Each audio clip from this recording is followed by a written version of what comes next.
joining me now. One, he's the only guy in Virginia that actually said something about it and did a press release, and that's Todd Gilbert, House of Delegates member and minority leader for the Republicans in Virginia, and he sent out a press release saying, we hope Governor Northam is serious.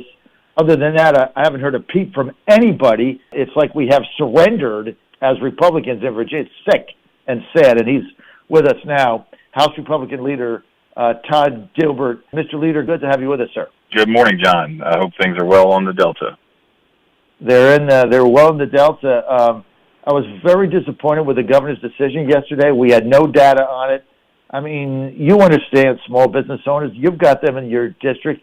You're a small business owner. I mean, there's so many people I talked to in Virginia had planned for the 8th, cost them money, cost them time. They staffed up. They purchased on credit things for their inventory. They booked people in, and now they have another week to reschedule that. But here's the problem, Todd. Nobody I talked to thinks he's going to open up on the 15th. Yeah, he doesn't instill a lot of confidence at those press briefings every day, and that's unfortunate. But we have the guy that Virginia elected running things, and it's a daily reminder to me, and I try to remind everybody else that elections have consequences, and we're stuck with those consequences until the natural conclusion. So, you know, he's our governor, and we're stuck with that, and we are trying to work with the governor as best we can in terms of at least communicating with him. And you may not have seen it, but we've communicated to him over and over again about how to better deal with this crisis. We saw him. We communicated with him on the lack of testing, and we saw testing ramp up almost overnight after we did that. We sent him a joint letter, House and Senate Republicans, about opening up elective surgeries again, and we saw that change within just a couple of days. And then a couple of weeks ago, we reached out to him in a long letter where we basically said, you know, we're not anti-science, and we're not among those not taking this seriously, but you got to take seriously the economic implications of this too, Governor, and you can use the expertise at your disposal and everything we've learned about this and everything the public has already learned and changed about their behavior to find a way to safely reopen our businesses that have been shuttered and are really just destroying lives right now. And I know this is life and death for many reasons, but there's a lot of life and death going on potentially too in an economic downturn and mass unemployment. And so he's got to be cognizant of that. And it appears that he is, given his latest edict, but as you pointed out, not everybody feels fully confident that will hold. When you have a conversation with him, Minority Leader Gilbert, that is not off the record, does he care what you guys say? Well, I haven't talked to Governor Northam other than a howdy do since the blackface scandal. He does not reach out to us. He does not solicit our input. I don't know that he wants it. He's, you know, a nice enough guy, but I don't have private conversations with the governor because he does not reach out to me, and I am left with my letter writing campaign, but that appears to have been fruitful, so I'm okay with that. You got 45 delegates out of 100 in the House of Delegates, and you're the minority leader, and we're in a crisis, and you have no reach out from the governor's office. No, and we've made the overture several different ways that we're here to help. We've said that publicly. We've said it in the letter. You know, and look, he's got a lot on him, and I'm not minimizing that at all. I would hate to be in that position. Whatever you do is wrong in somebody's eyes if you're in that position. Yeah, we would love to be at the table. I understand if he has other things to do than talk to us. He probably knows that we're going to differ on the direction that we would take. And so, you know, whatever. It is what it is. The Republican Party has not really been been putting up much of a fight. This is one of the things we're starting to complain about now, other than yourself, Todd. That's why I wanted to have you on today. Like, you sent this news brief out, but I've heard nothing from the Senate, nothing from Tommy Norman, nothing from the party, no press release. I mean, I guess my question is, there's a lot of people in Virginia wondering when we're going to start to fight. I mean, the fact that we went through another week, it hurt all these. It's causing another I don't know how many hundreds of businesses to go bankrupt over it, and the party basically, other than yourself, did nothing. What am I missing here, Todd? Help me. Well, and not everybody sits by the fax machine. I know that's a dated reference, but not everybody sits around and waits for our press releases to come out and our letters. But to their credit, the Senate did send a series of very direct communications to the governor about the same time we did. Basically, along the same lines, that this cannot continue on its current course.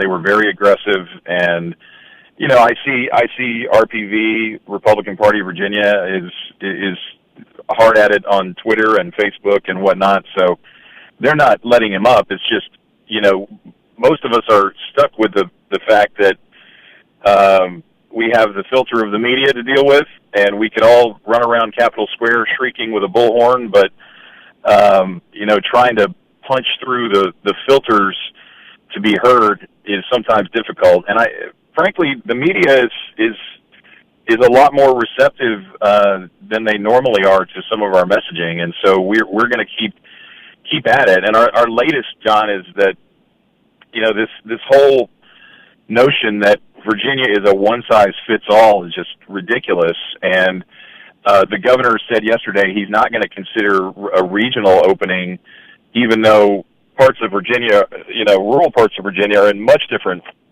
posture than say, Northern Virginia and Richmond. We pointed out yesterday that if Bristol was the state's major hotspot and Fairfax was not, would the governor really have Fairfax County shut down because of Bristol? I don't think so.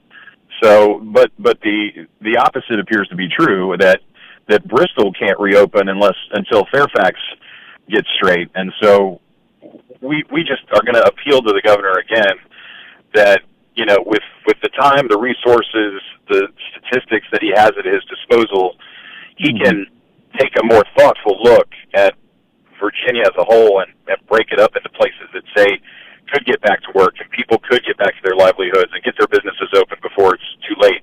And I mean that without any hyperbole. Like, people are hanging on by a very thin thread right now, hoping to be able to reopen and rehire the people that they had to lay off. And he's got to look at this from an individualized perspective and not one size fits all.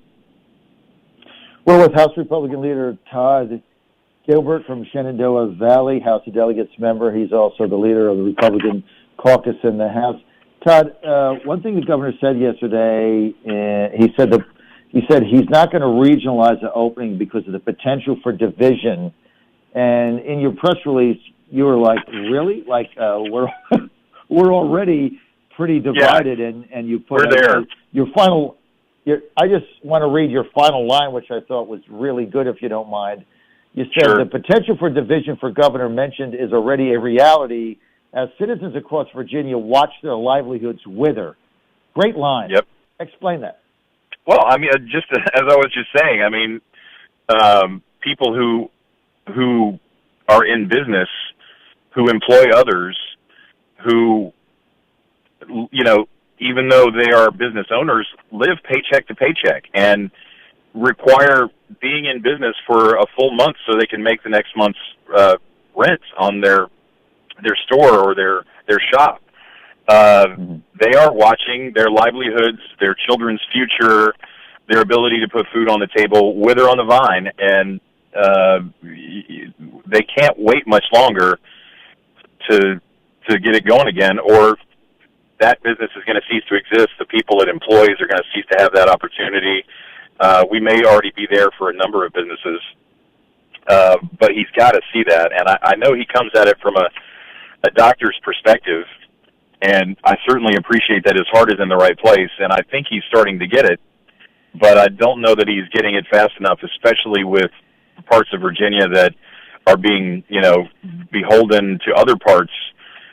That whole division talk is just an easy out, and it's an easy, lazy way of avoiding the issue, which is that he does have the resources to be able to say, this part of Virginia is in much better shape than this other part. Our citizens have learned how to deal with this.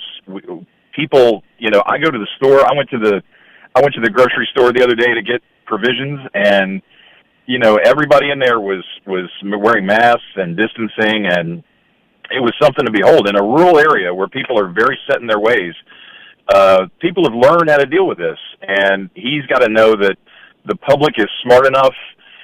We've learned enough. We get it. We're scared enough, and we can adjust, and we have adjusted. And he needs to trust Virginia and Virginians to do the right thing. Give them some guidelines, give them some protocols, and let's get rolling again. Well, I think we got to get these businesses open. Todd, as you know, is a small business owner. This is the engine of the economy. Thousands of people going under as we speak, and I appreciate your leadership on this issue. I appreciate your candor too.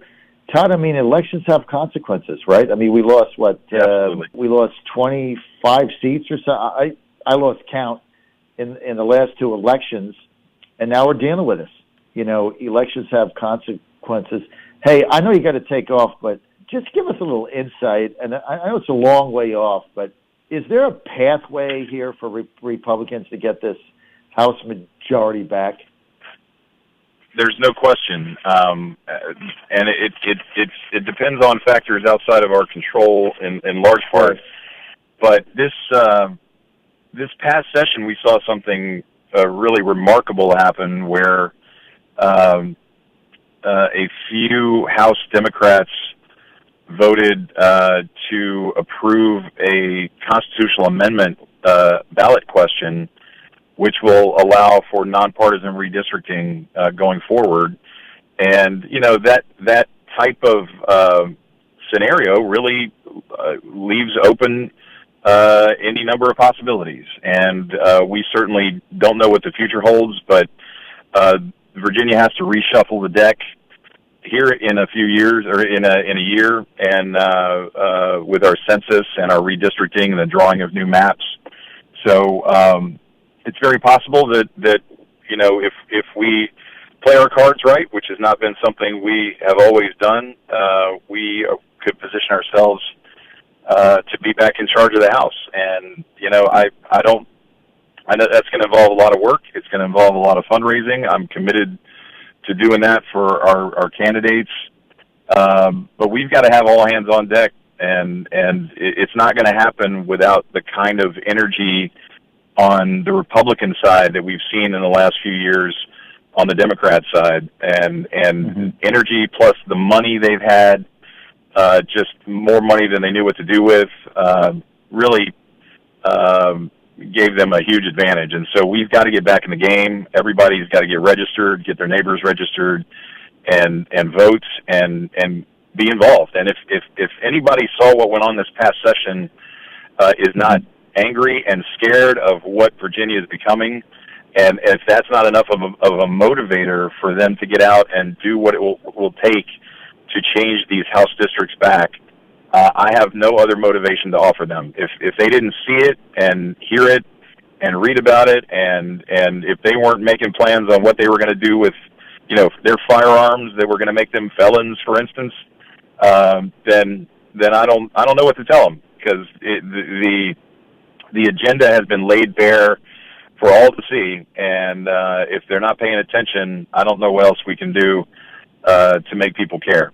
Todd, Gilbert, sounds like you want to get in there and fight, and I'm happy to hear that. I know you've got the wherewithal, you got the energy, and you got the team behind you in order to make it serious. A lot of Republicans that are calling up my show, they just want to see somebody want to fight back. And I think that's kind of where, when you hit bottom, you can't get out of the bottom if you're not willing to fight your way back up to the top. And it's for a lot of people, yesterday was the final straw, because I mean, I said for 2 weeks he's not going to open up. I had Clark Mercer on my show 2 times. Absolutely, Todd. I mean, here's the governor's chief of staff assuring our thousands of listeners, assuring them for 2 weeks, May 8th was a go. He was going to open on May 8th. And I sat there running the air. I said, no, you're not. I mean, I'm just a radio talk show host, and I know you're not going to do it because, you're going to get a call from the New York Times. I'm not stupid. And so there again, they didn't do it. I had business owners calling me over the weekend saying, look, is this real? Can I stamp up? I'm bringing people back. They're on unemployment. I got to send this letter to get them back.